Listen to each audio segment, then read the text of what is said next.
नमस्कार, आप देख रहे हैं दूरदर्शन किसान कृषि दर्शन कार्यक्रम में आप सभी का स्वागत है। मैं हूं आदिति शर्मा। हमारे इस कार्यक्रम के जरिए कोशिश रहती है हमारी कि खेती किसानी से जुड़ी अहम जानकारियां हम आप तक पहुंचा सकें ताकि आपके लिए वो लाभकारी साबित हो सके। आज के हमारे इस कार्यक्रम में भी तीनों सेगमेंट्स हम आपके लिए लेकर आए हैं। विज्ञान और किसान, कृषि स्टार्टअप और फार्मिंग इंडिया, जिसके जरिए बताएंगे आपको सबसे पहले तो मेंथा की खेती के बारे में, फिर मुलाकात करवाएंगे हमारी सफल महिला किसान सुरेंद्र कौर से और फिर बात होगी कृषि अवसंरचना कोष की। तो फिर आइए आज के अंक की शुरुआत करते हैं। आइए कार्यक्रम में नजर डालें हमारे पहले सेगमेंट विज्ञान और किसान पर और देखें खेती किसानी में क्या कुछ खास है हमारे किसानों के लिए। किसान भाइयों बहनों, हमारे देश की बात करें तो औषधीय और सुगंधीय फसलों की जो खेती है वो कई वर्षों से होती आ रही है। हमारे किसान इससे अच्छा मुनाफा भी अर्जित कर रहे हैं क्योंकि कई तरह की बीमारियों में इनका इस्तेमाल होता है और इसकी मांग भी लगातार बनी रहती है। इसी दिशा में बढ़ते हुए हमारे किसान भी अब और इसको अपना रहे हैं। आज हम आपको बताएंगे मेंथा की खेती के बारे में। मेंथा भी एक ऐसी ही फसल है, इसकी खेती आप करते हैं तो निश्चित तौर पर अच्छा मुनाफा अर्जित कर सकते हैं, लेकिन आपको पता होना चाहिए कि शुरुआत से लेकर अंत तक आपको कौन कौन से कृषि कार्य करने हैं। इन तमाम जानकारियों के लिए आइए नजर डालें हमारे पहले सेगमेंट पर।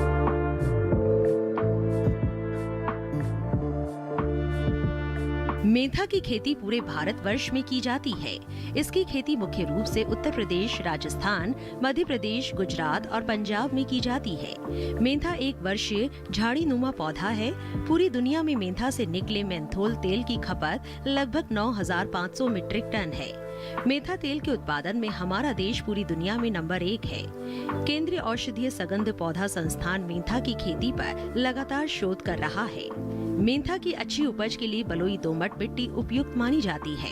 साथ ही जल निकासी की व्यवस्था अच्छी हो, भूमि का भुरभुरा होना भी जरूरी है, जिससे खेतों में वायु संचार बना रहे। मेंथा की वृद्धि के लिए वर्षा जरूरी है। मेंथा की रुपाई से पहले खेत की गहरी जुताई करना भी आवश्यक होता है। इसके लिए एक जुताई मिट्टी पलटने वाले हल से करने के बाद 2 से 3 जुताई कल्टीवेटर से करनी चाहिए। अंतिम जुताई के समय खेत में 250 से 300 क्विंटल गोबर की सड़ी खाद या कंपोस्ट डालने से उपज अच्छी मिलती है। मेंथा के तेल का उपयोग दवाइयां बनाने, सौंदर्य प्रसाधनों, पेय पदार्थों, सुगंध के लिए किया जाता है। 1 हेक्टेयर क्षेत्रफल की मेंथा फसल से 150 किलोग्राम तेल निकलता है। बेहतर फसल प्रबंधन यानी समय से रुपाई, सिंचाई और उर्वरकों के सही इस्तेमाल से मेंथा की खेती की जाए तो मात्रा 250 से 300 किलोग्राम तक हो जाती है। इसके लिए नई तकनीक से बना आसवान संयंत्र अधिक लाभप्रद है। अब किसान पूरी तकनीकों को छोड़ नई आसवान निधि को अपनाकर अधिक लाभ कमा रहे हैं। नई आसवान संयंत्र की टंकी छोटी है, इसमें ईंधन कम लगता है। इस आधुनिक तकनीक से तेल जल्दी और अच्छी मात्रा में प्राप्त हो जाता है। मेंथा का तेल निकालने से पहले मेंथा को कटाई के बाद संयंत्र में ले जाते हैं। फिर कटे हुए मेंथा को कुछ समय के लिए फैला देते हैं। इससे इसकी पत्तियां कुछ पीली पड़ जाती हैं और फसल का वजन भी कुछ कम हो जाता है। इसके बाद इसे डिस्टिलेशन संयंत्र में भरकर इसे गर्म करते हैं। इस प्रकार गर्मी पाकर मेंथा से जलवाष्प तेल एक टैंक में एकत्रित होता है। बचे अवशेष यानी जिंगरा को बाद में खाद के रूप में भी प्रयोग किया जाता है। मेंथा की कटाई के 15 से 20 दिन पहले ही सिंचाई बंद कर दे। समय समय पर खेत की निगरानी करते रहे ताकि समय से कीट रोग प्रबंधन किया जा सके। किसान भाई अगर इन सभी बातों को ध्यान में रखकर आधुनिक तरीकों से मेंथा की खेती करें तो निश्चित ही सफलता हासिल कर सकते हैं।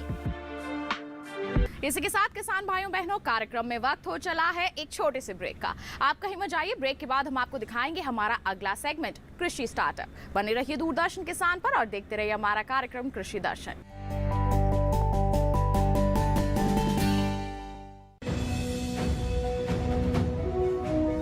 भारत सरकार का हर प्रयास किसानों को दे रहा है एक नई आस। देश के किसानों की खुशहाली और उन्हें आत्मनिर्भर बनाने के लिए भारत सरकार समर्पित है।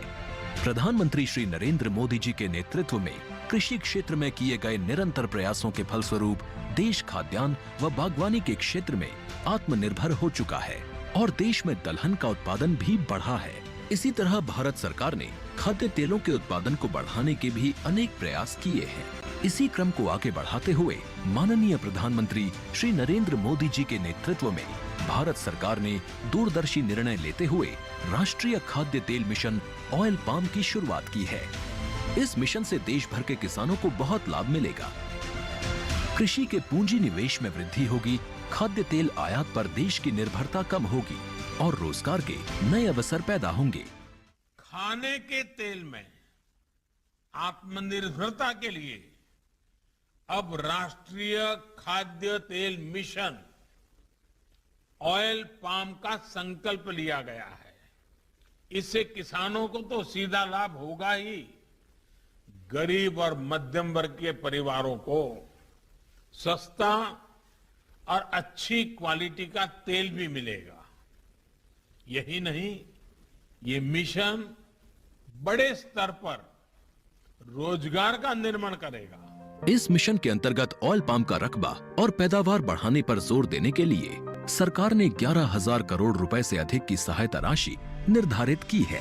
मिशन के तहत सरकार ने ऑयल पाम की खेती के लिए रोपण आदि की सहायता में बढ़ोतरी करते हुए पहले मिलने वाले 12,000 रुपए प्रति हेक्टेयर को बढ़ाकर 29,000 रुपए प्रति हेक्टेयर तक कर दिया है। ऑयल पाम के पुराने बागों के पुनरुद्धार के लिए 250 रुपए प्रति पौधा के हिसाब से विशेष सहायता दी जा रही है।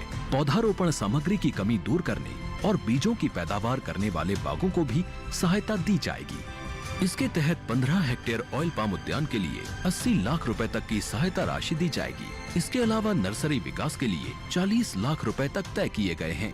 पूर्वोत्तर और अंडमान राज्यों के लिए विशेष सहायता का भी प्रावधान है। ऑयल पाम के किसान ताजे फलों के गुच्छे यानी FFB का उत्पादन करते हैं, जिनकी वर्तमान में कीमतें अंतर्राष्ट्रीय मूल्यों में उतार चढ़ाव के आधार पर तय होती हैं। पहली बार केंद्र सरकार ताजे फलों के गुच्छे की कीमत के लिए किसानों को आश्वासन दे रही है। ये व्यवहार्यता मूल्य यानी VP कहलाएगा, यानी किसानों को कोई घाटा नहीं होने दिया जाएगा। व्यवहार्यता मूल्य VP तय करने की शुरुआत 1 नवंबर से होगी और अगले वर्ष 31 अक्टूबर तक जारी रहेगी। इसे ऑयल पाम वर्ष कहा जाएगा। इस योजना के तहत वर्ष 2025-26 तक ऑयल पाम का रकबा 6.5 लाख हेक्टेयर सृजित करने और कच्चे ऑयल पाम की पैदावार वर्ष 2025-26 तक 11.20 लाख टन पहुंचाने का लक्ष्य निर्धारित किया गया है। सरकार के इस महत्वपूर्ण निर्णय से देश में ऑयल पाम की खेती करने वाले किसानों में विश्वास पैदा होगा और वे खेती का रकबा बढ़ाएंगे। इस तरह पाम ऑयल का उत्पादन भी बढ़ेगा, जिससे किसानों की आय बढ़ेगी और ग्रामीण अर्थव्यवस्था भी सुदृढ़ होगी।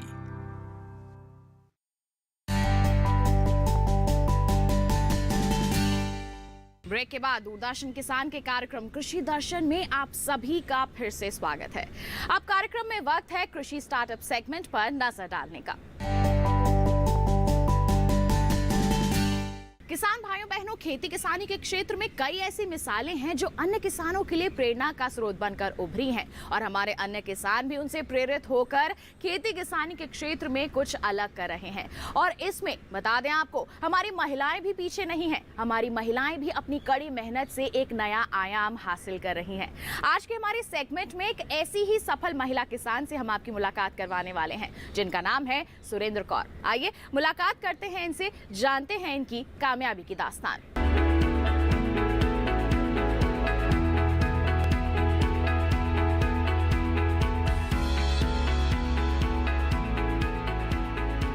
आज के इस दौर में खेती के क्षेत्र में पुरुषों के साथ साथ महिलाएं भी कदम से कदम मिलाकर चल रही है। खेती में जुताई, बुआई, कटाई के साथ साथ अपने उत्पादों को बेचने का काम भी खुद ही कर रही है। इन महिलाओं ने ये दिखाया है कि दूसरे क्षेत्रों की ही तरह खेती में भी महिलाएं चाहे तो सब कुछ कर सकती है और कामयाबी की नई मिसाल कायम कर सकती है। कामयाब महिलाओं की सूची में एक नाम है सुरेंद्र कौर का। इन्होंने खेती में कामयाबी हासिल करने के लिए अपने जीवन का एक लंबा समय बिताया है। उम्र के लगभग 8 दशक गुजार चुकी सुरेंद्र कौर इस पड़ाव में भी थकने का नाम नहीं लेती है। वे खेत और घर दोनों जगह काम में व्यस्त रहती है। खेतों की देखभाल, पशुओं को चारा डालना, घर में चूल्हा जलाना उनका स्वभाव और शौक भी है। अपनी इसी मेहनती स्वभाव के कारण सुरेंद्र कौर ने बागवानी के क्षेत्र में अपनी एक अलग पहचान बनाई है। उनके पिता एक सरकारी कर्मचारी थे। काम में व्यस्त होने के कारण वे खेत के कामों में हाथ नहीं बटा पाते थे। यही कारण था कि सुरेंद्र कौर और उनकी मां को खेत का काम देखना होता था। हालांकि गांव के लोगों ने इनका मजाक भी उड़ाया था कि महिलाएं होकर भी वे खेत पर काम करने आती हैं, लेकिन इसकी परवाह किए बिना वे और इनकी मां अपने काम में लगी रहती है। सुरेंद्र कौर को बचपन से ही पेड़ पौधों से लगाव था। यही कारण था कि स्कूल में भी इन्हें पेड़ पौधों के रखरखाव का जिम्मा सौंप दिया गया था। इन्होंने बचपन में ही ये फैसला कर लिया था कि वे बड़ी होकर एक सफल किसान बनेंगी। शादी के बाद भी उन्होंने अपने पति के खेतों में खेती करना जारी रखा। हालांकि शुरुआत में सुरेंद्र कौर ने खेती में कई मुश्किलों का सामना किया, लेकिन जहां काम करने का जज्बा और हौसला हो तो हर समस्या का समाधान निकल ही आता है। सुरेंद्र कौर ने सन 2001 में बाग लगाने का फैसला किया। इन बागों में सुरेंद्र कौर ने अमरूद, चीकू और आम लगाए। वो दिन रात मेहनत करने लगी। पहली बार उन्हें लगा कि उनके सपनों के फल देने का समय आ गया है। अपनी बागवानी की इसी शौक के कारण सुरेंद्र कौर जीवन में सब कुछ हासिल कर पाई। 32 एकड़ में फैले अपने फलों के खेतों को देखकर सुरेंद्र कौर को लगता है कि उनका सपना सच हो गया है। उनके बाग में फलों की देखभाल करने के लिए कई मजदूर हैं, फिर भी वे खुद ही अपने पेड़ों और उनकी फलों का खास ख्याल रखती है। सुरेंद्र कौर ने बागवानी के साथ साथ गाय और भैंस भी पाल रखे हैं। इनकी देखभाल भी वे स्वयं करती हैं। सुरेंद्र कौर ने अपनी मेहनत और लगन के बलबूते अपनी एक खास पहचान बना ली है। इनकी सफलता में इनके पति का भी बहुत बड़ा योगदान है। सुरेंद्र कौर ने बागवानी के साथ ही 12 एकड़ में सफेदे के पेड़ भी लगाए हैं। इससे उनके खेतों में हरियाली बनी रहती है और पर्यावरण भी शुद्ध रहता है। सुरेंद्र कौर का मानना है कि किसी भी काम को ठीक ढंग से करे तो कामयाबी आपको जरूर मिलेगी। वो दूसरे किसानों को भी सलाह देती है कि बागवानी में ज्यादा मुनाफा है और इसे करने के लिए उन्हें आगे आना चाहिए। इसी बागवानी ने सुरेंद्र कौर को एक पहचान दी है, नाम दिया है और दी है जीने की सभी सुविधाएं, और इसके लिए इन्हें पुरस्कृत भी किया जा चुका है। सुरेंद्र कौर की सफलता की कहानी उन सभी महिलाओं के लिए प्रेरणा स्रोत है जो कृषि में केवल परेशानियां देख रही है। सुरेंद्र कौर ने साबित किया है कि अगर महिलाएं चाहे तो खेती में भी कामयाबी की बुलंदियां छू सकती हैं। इसी के साथ किसान भाइयों बहनों बता दें आपको कार्यक्रम में वक्त हो चला है एक और छोटे से ब्रेक का। आप कहीं मत जाइए, बने रहिए दूरदर्शन किसान पर, देखते रहिए हमारा कार्यक्रम कृषि दर्शन।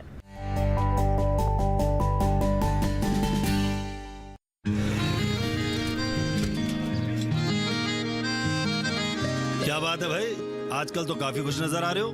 क्यों ना हो, अब मैं ऑर्गेनिक खेती जो कर रहा हूँ ये पूरा प्राकृतिक है, ऑर्गेनिक है। इसमें हमारे खेत, हमारी फसल और हमारी जेब सब फायदे में होते हैं और इसमें लागत भी कम है।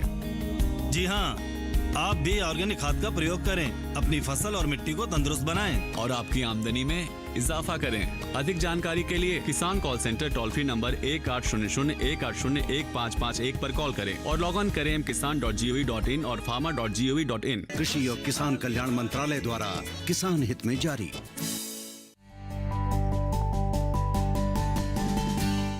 ब्रेक के बाद दूरदर्शन किसान के कार्यक्रम कृषि दर्शन में आप सभी का फिर से स्वागत। अब कार्यक्रम में वक्त है नजर डालने का हमारे सेगमेंट फार्मिंग इंडिया पर।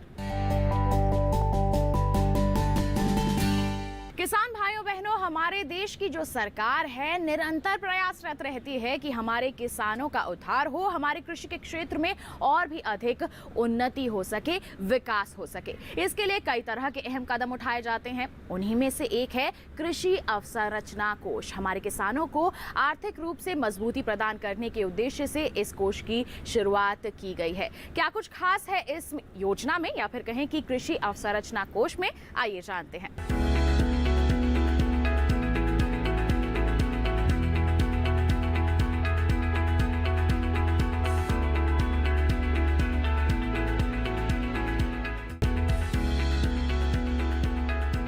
कृषि अवसंरचना कोष केंद्रीय सरकार द्वारा किसानों के हित के लिए बनाई गई एक योजना है। इस योजना के तहत किसानों को फसल कटाई के बाद कृषि अवसंरचना प्रबंधन और सामुदायिक कृषि परिसंपत्तियों से संबंधित परियोजनाओं में निवेश के लिए माध्यम और दीर्घकालिक ऋण की सुविधा उपलब्ध कराई जाती है। सरकार द्वारा शुरू की गई इस योजना के माध्यम से किसान फसल की कटाई के बाद उसकी सही कीमत मिलने तक उसे सुरक्षित रख सकेंगे। इस योजना के माध्यम से किसानों को आधुनिक तकनीकों को अपनाने के लिए प्रोत्साहित करना भी लक्ष्य रखा गया है। इस योजना की विशेषताओं की बात करें तो फसलों की कटाई के बाद अनाज के प्रबंधन हेतु अवसंरचना का विकास करना, उपज बढ़ाने के लिए सामुदायिक कृषि परिसंपत्तियों के लिए धन उपलब्ध करना, लिए गए ऋण पर सब्सिडी और बैंक गारंटी के माध्यम से किसानों और कृषि क्षेत्र से जुड़े उद्यमों को निवेश बढ़ाने और आधुनिक तकनीकों को अपनाने के लिए प्रोत्साहित करना प्रमुख है। इस योजना का उद्देश्य कृषि क्षेत्र में आधारित तंत्र को मजबूत करना है, जिससे देश के बड़े बाजारों तक किसानों की पहुंच सुनिश्चित की जा सके और साथ ही नवीन तकनीकों के माध्यम से फाइटोसैनिटिक मानदंडों को पूरा करते हुए अंतर्राष्ट्रीय बाजारों तक भारतीय किसानों की पहुंच बढ़ाई जा सके। कृषि अवसंरचना कोष के तहत 1 लाख करोड़ रुपए की वित्त पोषण की सुविधा दी गई है। इस योजना के तहत ऋण पर ब्याज में 3% की छूट प्रदान की जाएगी। साथ ही ऋण जारी करने वाली संस्था को 2 करोड़ रुपए तक के ऋण पर बैंक गारंटी सरकार द्वारा दी गई है। इस योजना की अवधि वित्तीय वर्ष 2020 से 2029 यानी 10 वर्ष तक निर्धारित की गई है।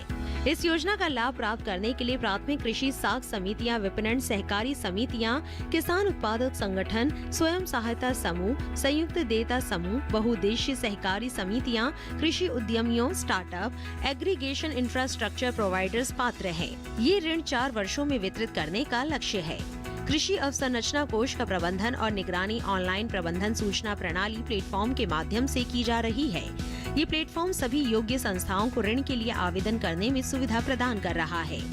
इच्छुक व्यक्ति या संस्थान पोर्टल के माध्यम से ऋण के लिए आवेदन से पहले अलग अलग बैंकों द्वारा प्रस्तावित ऋण दरों के बीच तुलना करके बेहतर निर्णय ले सकते हैं। ये प्लेटफॉर्म कई बैंकों द्वारा दी जाने वाली ब्याज दरों में पारदर्शिता, ब्याज अनुदान और क्रेडिट गारंटी सहित योजना विवरण, न्यूनतम दस्तावेज, अनुमोदन की प्रक्रिया के साथ साथ अन्य योजना लाभों के साथ एकीकरण जैसे लाभ भी प्रदान किए जा रहे हैं। अथर्ववेद में लिखा है कि ये धरती हमारी माँ है और हम सभी इसके पुत्र हैं। जिस तरह से एक माँ अपने बच्चे का लालन पालन करती है, वैसे ही ये धरती भी हम इंसानों का पेट भरती है अपनी उपज से। लेकिन अधिक उपज की लालसा में हमने अंधाधुंध रसायनों का इस्तेमाल किया, जिससे ये धरती या फिर कहें कि हमारे देश की मिट्टी बीमार हो गई। अब हमें इसे स्वस्थ बनाना है। विकल्प है प्राकृतिक खेती। कैसे अपना सकते हैं इसे, आइए जानते हैं।